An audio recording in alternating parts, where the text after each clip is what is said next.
Myself is Raj. Today my topic is globalization. First of all, we are going to introduce what is globalization. पहले तो हम देख रहे हैं globalisation है क्या, उसका डेफिनेशन देखेंगे.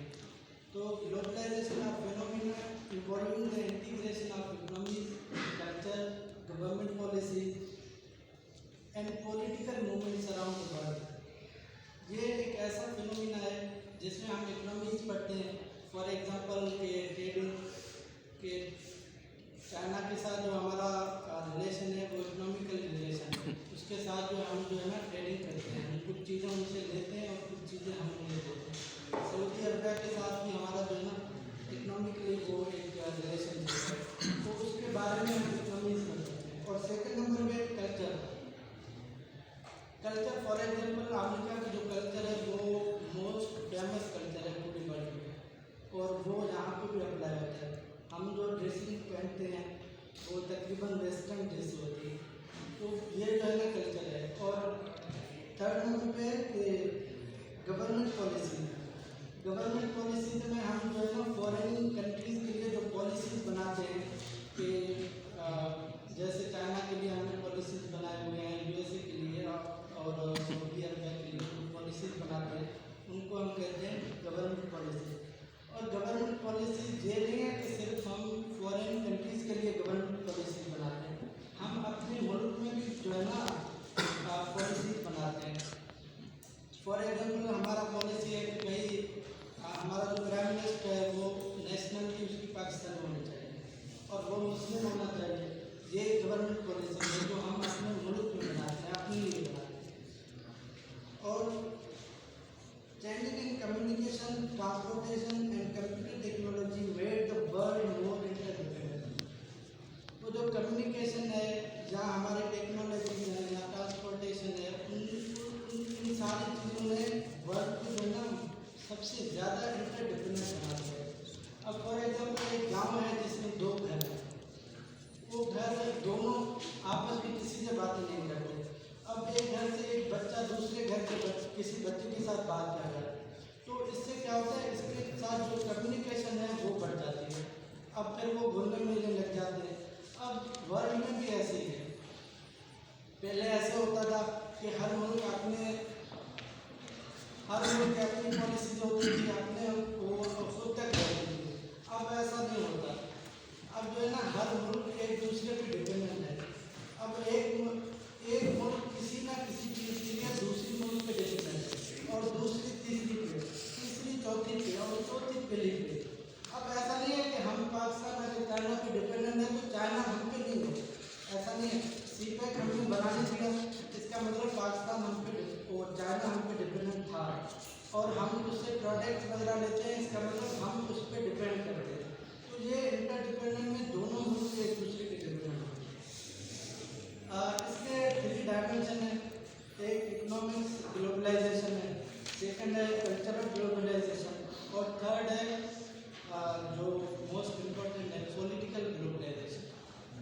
अब पढ़ते हैं इकोनॉमिक ग्लोबलाइजेशन. उसमें क्या है, it is increasing economic independence of the national economies across the world through a rapid increase in cross border movement of good services technology and people.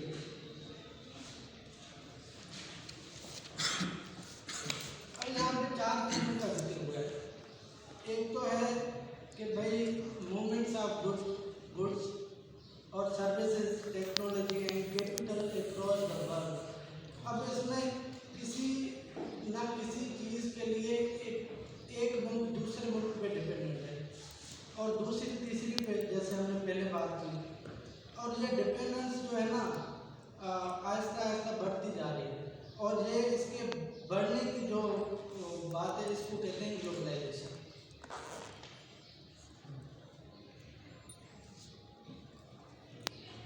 और सेकंड नंबर है cultural globalisation. It refers to the transmission of ideas, meaning and values around the world in such a way as extend and intensify social relation. अब इसमें क्या है कि इसमें ideas, values,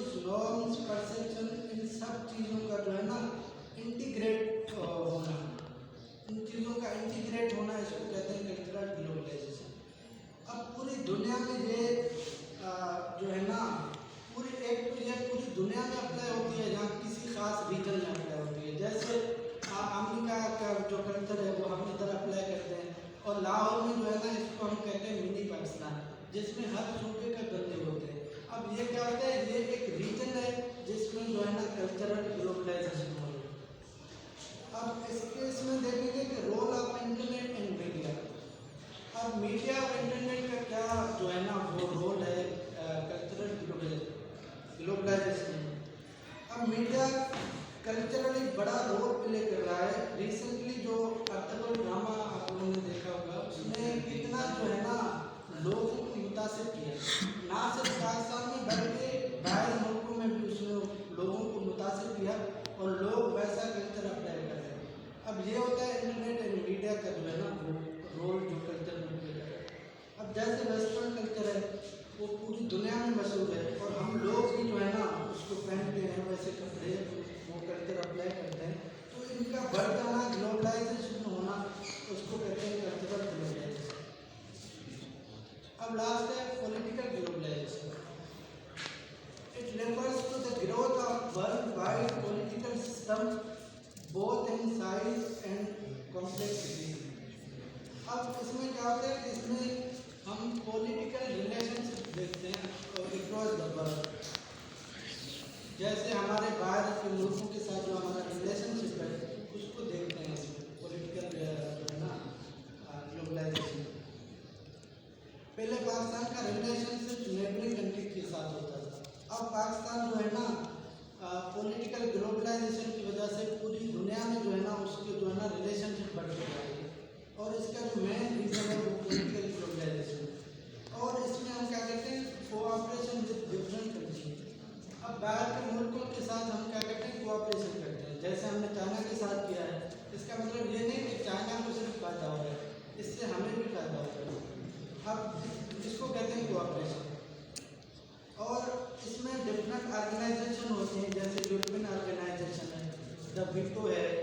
ये organisation क्या करती है, ये डेमोक्रेसी का आइडिया फैलाती है, ह्यूमन राइट्स को प्रोटेक्ट करती है, और कोशिश करती है कि किसी मुल्क के दरमियान कोई मिसअंडरस्टैंडिंग हुई हो